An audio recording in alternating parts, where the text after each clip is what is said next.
84-ാം സങ്കീർത്തനത്തിൻ്റെ ആകെ തുക എന്ന് പറയുന്നത് 3 വാക്യങ്ങളിൽ അധിഷ്ഠിതമാണ്. ആ 3 വാക്യങ്ങൾ 4-ാമത്തെ വാക്യം, 5-ാമത്തെ വാക്യം, 12-ാമത്തെ വാക്യം എന്നിവയാണ്. ഈ 3 വാക്യങ്ങളിൽ 3 ഭാഗ്യാവസ്ഥയെപ്പറ്റി പറഞ്ഞിട്ടുണ്ട്. ഒന്നാമത്തേത് 4-ാം വാക്യം, നിന്റെ ആലയത്തിൽ വസിക്കുന്നവർ ഭാഗ്യവാന്മാർ. രണ്ടാമത്തേത് 5-ാം വാക്യം, ബലം നിന്നിലുള്ള മനുഷ്യൻ ഭാഗ്യവാൻ. മൂന്നാമത്തേത് 12-ാമത്തെ വാക്യം, സൈന്യങ്ങളുടെ യഹോവേ നിന്നിൽ ആശ്രയിക്കുന്ന മനുഷ്യൻ ഭാഗ്യവാൻ. ഈ 3 ഭാഗ്യാവസ്ഥകളെപ്പറ്റിയും വളരെ വിശദമായി ദൈവാത്മാവ് ഈ സങ്കീർത്തനത്തിൽ രേഖപ്പെടുത്തിയിട്ടുണ്ട്.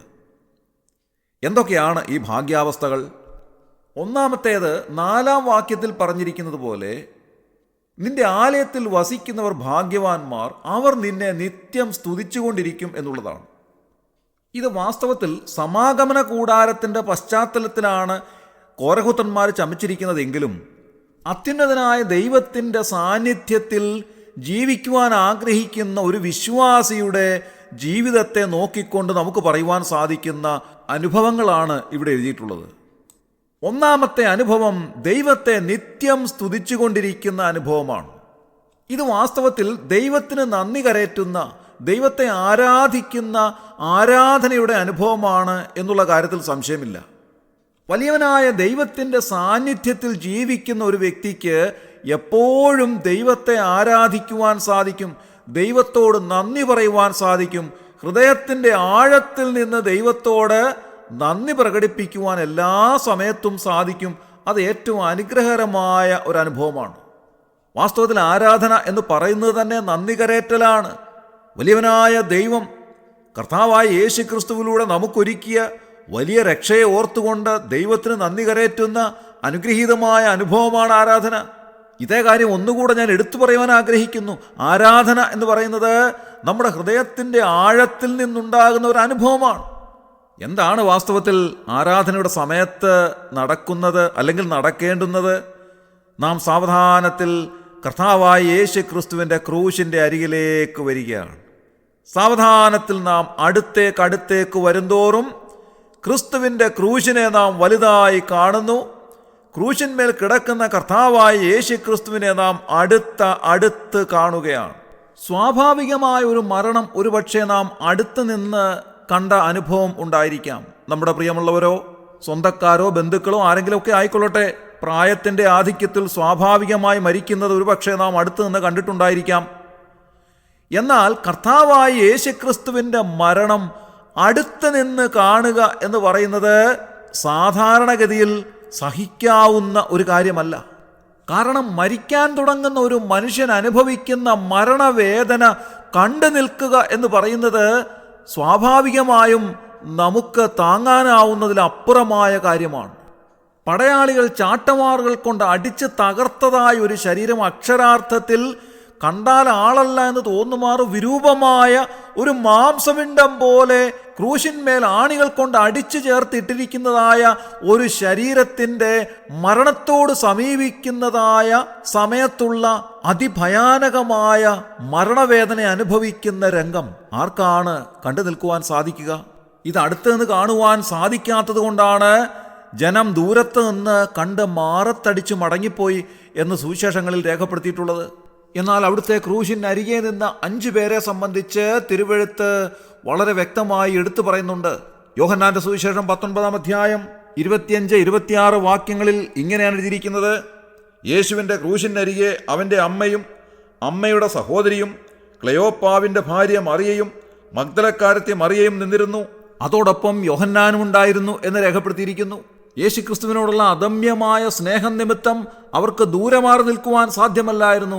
അവർ ക്രൂശിൻ്റെ അരികെ ചെന്ന് അവിടുത്തെ അവസാന വാക്കുകൾക്ക് ചെവി കൊടുക്കുവാൻ തയ്യാറായി എന്ന് രേഖപ്പെടുത്തിയിരിക്കുന്നു. ഞാൻ മനസ്സിലാക്കുന്നത് യേശു കർത്താവിനെ പറ്റി ഓർമ്മിക്കുമ്പോൾ അവരുടെ ഹൃദയത്തിലുണ്ടാകുന്ന തുടിപ്പ് പോലെ മറ്റൊരാൾക്കും അനുഭവപ്പെടണമെന്നില്ല. കാരണം കർത്താവായ യേശു ക്രിസ്തുവിൻ്റെ ഇഹലോകത്തിലെ ജീവിതത്തിൻ്റെ അവസാന നിമിഷങ്ങൾ നേരിട്ട് കണ്ട, അടുത്ത് കണ്ട വ്യക്തികളാണവർ. അതുകൊണ്ട് തന്നെ അവരുടെ ഹൃദയത്തിലെ ആരാധന എന്ന് പറയുന്നത് അനുഭവങ്ങൾ തിങ്ങി നിൽക്കുന്ന ആരാധനയാണ്. അങ്ങനെ കർത്താവിൻ്റെ ക്രൂശിൻ്റെ അരികിലേക്ക് നാം അടുത്ത് ചെന്നിട്ട് നമ്മുടെ ഹൃദയദൃഷ്ടി പ്രകാശിക്കുമ്പോൾ ക്രൂശിൽ കിടക്കുന്ന കർത്താവായ യേശു ക്രിസ്തുവിനെ അടുത്ത് കാണുമ്പോൾ നാം അറിയാതെ ദൈവത്തോട് നന്ദി പറയുവാനായിട്ട് ആരംഭിക്കും. നാം അറിയാതെ നമ്മുടെ കണ്ണ് നിറയും. അപ്പോഴാണ് വാസ്തവത്തിൽ നമുക്ക് ദൈവത്തെ ആരാധിക്കുവാൻ സാധിക്കുന്നത്. ഒരുപക്ഷെ എല്ലാ ഞായറാഴ്ചകളിലും നാം ആരാധനാ യോഗങ്ങളിൽ സംബന്ധിക്കുന്നവരായിരിക്കാം, അപ്പവീഞ്ഞുകളിൽ സംബന്ധിക്കുന്നവരായിരിക്കാം. എന്നാൽ ഈ ഒരു അനുഭവം എത്ര തവണ നമുക്കുണ്ടായിട്ടുണ്ട്?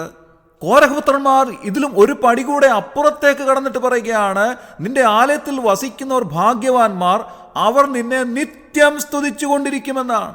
എന്ന് പറഞ്ഞാൽ ആഴ്ചവട്ടത്തിൻ്റെ ആരംഭ ദിവസം മാത്രമല്ല, എല്ലാ ദിവസവും ഈ ഒരു കാര്യം ഓർമ്മിച്ചുകൊണ്ട് ദൈവത്തെ സ്തുതിക്കുവാനും മഹത്വപ്പെടുത്തുവാനും എല്ലായ്പ്പോഴും കർത്താവിന് നന്ദി അർപ്പിക്കുവാനും സാധിക്കുക എന്ന് പറയുന്നത് എത്ര വലിയ ഭാഗ്യാവസ്ഥയാണ്. ആ ഒരു ഭാഗ്യാവസ്ഥയാണ് കോരഹപുത്രന്മാർ ഉദ്ദേശിച്ചിരിക്കുന്നത്. നിന്റെ ആലയത്തിൽ വസിക്കുന്നവർ ഭാഗ്യവാന്മാർ, അവർ നിന്നെ നിത്യം സ്തുതിച്ചുകൊണ്ടിരിക്കും എന്ന് എഴുതിയിരിക്കുന്നതിലൂടെ. രണ്ടാമത്തെ ഭാഗ്യാവസ്ഥയെ സംബന്ധിച്ച് അവർ പറയുന്നത് അതിൻ്റെ 5-ാമത്തെ വാക്യത്തിലാണ്. ബലം നിന്നിലുള്ള മനുഷ്യൻ ഭാഗ്യവാൻ, ഇങ്ങനെയുള്ളവരുടെ മനസ്സിൽ സിയോനിലേക്കുള്ള പെരുവഴികളുണ്ട്. കണ്ണുനീർ താഴ്വരയിൽ കൂടി കടക്കുമ്പോൾ അവർ അതിനെ ജലാശയമാക്കി മാറ്റുന്നു. മുൻമഴയാൽ അത് അനുഗ്രഹപൂർണമായി തീരുന്നു. അവർ മേൽക്കുമേൽ ബലം പ്രാപിക്കുന്നു. നോക്കുക, കർത്താവിൽ ബലം കണ്ടെത്തുന്ന മനുഷ്യന്റെ ഭാഗ്യാവസ്ഥ എത്രമാത്രം ഉന്നതമായിട്ടുള്ളതാണ്. ഞാൻ പറഞ്ഞല്ലോ പ്രിയമുള്ളവരെ, ഇതെല്ലാം അനുഭവങ്ങളാണ്. അനുഭവങ്ങളുള്ള ക്രിസ്ത്യാനിയാണ് യഥാർത്ഥ ക്രിസ്ത്യാനി. മാനസികമോ ശാരീരികമോ ആയ ബലമെല്ലാം നഷ്ടപ്പെട്ട് വല്ലാതെ തളർന്നു പോയതായ ഒരു സ്ഥിതിയിൽ കർത്താവ് ബലം നൽകിയതായ ഒരനുഭവം നമുക്കുണ്ടോ? ദൈവം തൻ്റെ വചനത്തെ അയച്ച് നമ്മെ സൗഖ്യമാക്കിയ ഒരു അനുഭവം നമുക്കുണ്ടോ?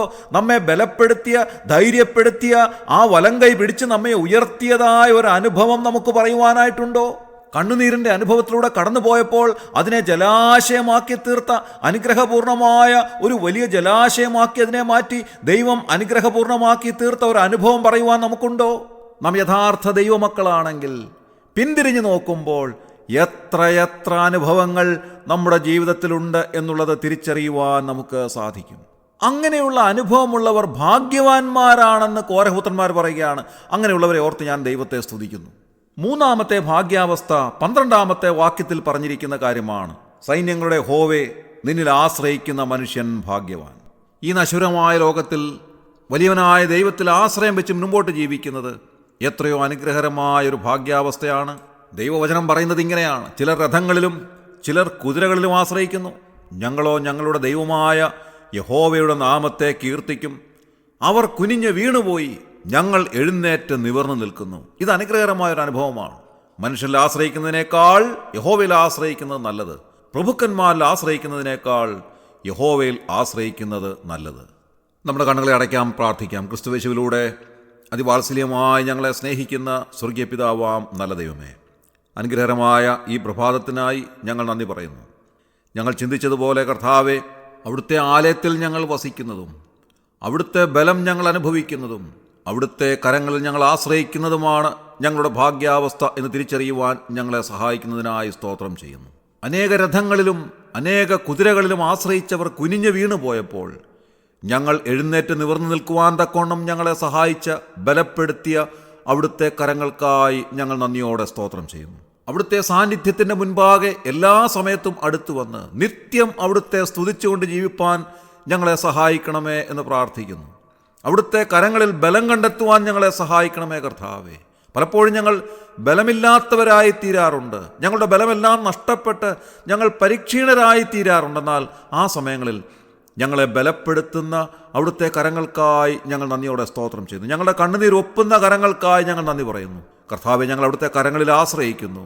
അവിടുന്ന് ഞങ്ങളെ അനുഗ്രഹിക്കണമേ. കർത്താവെ, ഈ ശുശ്രൂഷയിൽ സംബന്ധിക്കുന്ന ആരെങ്കിലും പ്രയാസങ്ങളിലൂടെ, ബുദ്ധിമുട്ടിലൂടെ ഒക്കെ കടന്നു പോകുന്നവരായിട്ടുണ്ടെങ്കിൽ, കണ്ണുനീരിൻ്റെ അനുഭവത്തിലൂടെ കടന്നു പോകുന്ന ആരെങ്കിലും ഉണ്ടെങ്കിൽ അവരെയൊക്കെ അവിടുന്ന് ആശ്വസിപ്പിക്കുകയും സഹായിക്കുകയും ധൈര്യപ്പെടുത്തുകയും ചെയ്യണമേ. അവിടുന്ന് അങ്ങനെ ചെയ്തതിനായി ഞങ്ങൾ നന്ദി പറയുന്നു. ഞങ്ങളുടെ പ്രാർത്ഥന കേട്ടിരിക്കാൻ സ്തോത്രം. ഞങ്ങളുടെ കർത്താവിൻ്റെ രക്ഷിതാവുമായ യേശു ക്രിസ്തുവിൻ്റെ ധന്യമായ നാമത്തിൽ തന്നെ ആമേൻ.